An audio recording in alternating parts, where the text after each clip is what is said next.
গরমে হালকা পাতলা ঝোল খেতে সবাই পছন্দ করেন। তাই আজ আপনাদের সঙ্গে শেয়ার করব প্রায় বিনা মশলায় পাবদা মাছের একটি রেসিপি।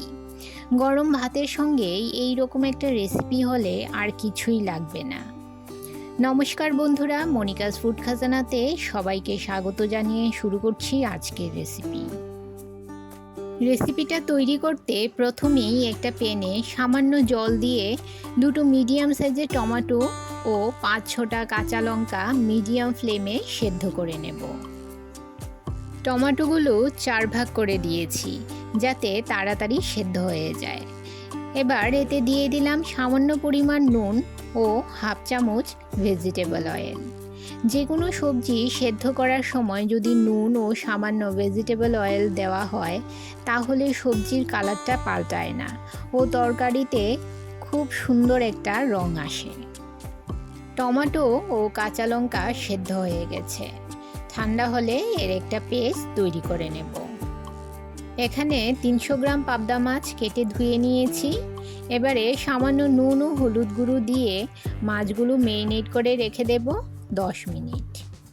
আমার চ্যানেলে নতুন বন্ধু হয়ে থাকলে চ্যানেলটি সাবস্ক্রাইব করে পাশে থাকা বেল আইকনটি প্রেস করুন আর নোটিফিকেশন অল করুন পরবর্তী ভিডিওর আপডেট পেতে। আর নিয়ে নিলাম দুটো মিডিয়াম সাইজের লম্বা বেগুনগুলো ধুয়ে এইরকম লম্বা লম্বা করে কেটে নিয়েছি। গ্যাসের চুলায় কড়াই বসিয়ে তাতে পরিমাণ মতো তেল গরম করে পাবদা মাছগুলো দিয়ে দিলাম। পাবদা মাছ অনেক নরম হয়, তাই মাছগুলো যাতে কড়াইতে লেগে না যায় সেজন্য আগে থেকে কড়াইটাকে খুব ভালো করে গরম করে নিয়ে তারপর তেল দিয়ে মাছগুলো ভেজে নিতে হবে।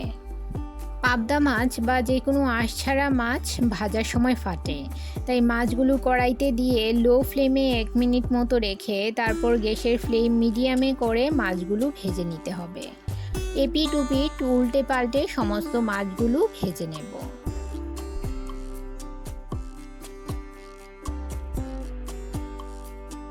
মাছ ভেজে নেওয়ার পর ওই একই তেলে ফোড়নে দিয়ে দিলাম হাফ চামচ কালো জিরে ও 1 চামচ আদা বাটা।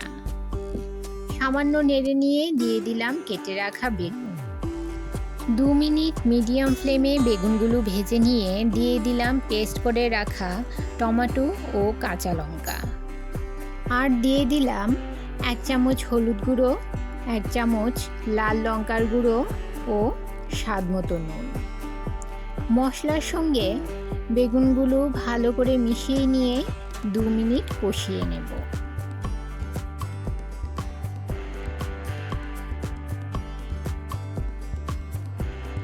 দু মিনিট কষিয়ে নিয়ে এতে দিয়ে দিলাম পরিমাণ মতো গরম জল।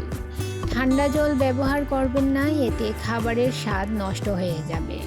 গরম জল দিয়ে ভালো করে মিশিয়ে মিডিয়াম ফ্লেমে 2 মিনিট ফুটিয়ে নেব। ঝোল ফুটতে শুরু করেছে, এবারে এতে দিয়ে দিলাম ভেজে রাখা মাছগুলো। গরমে এই ধরনের কম মশলায় মাছের পাতলা ঝোল তৈরি করে দেখুন, গরম ভাতের সাথে খেতে অসাধারণ লাগে। এবারে দিয়ে দিলাম 3-4টে চেরা কাঁচা লঙ্কা। ঝোলের সঙ্গে মিশিয়ে নিয়ে 1 মিনিট রান্না করে নেব। রেসিপিটি ভালো লাগলে অবশ্যই একটা লাইক করুন। আপনার একটা লাইক পৌঁছে দিতে পারে আমার রেসিপি আরও বহু মানুষের কাছে। সবশেষে সামান্য ধনেপাতা ছড়িয়ে নামিয়ে নেব। তৈরি হয়ে গেল খুবই সুস্বাদু প্রায় বিনা মশলায় পাবদা মাছের পাতলা ঝোল। বন্ধুরা, আজ এই পর্যন্তই। আবার দেখা হবে আরেকটি নতুন রেসিপি নিয়ে আরেকটি নতুন ভিডিওতে। সবাই ভালো থাকবেন, সুস্থ থাকবেন।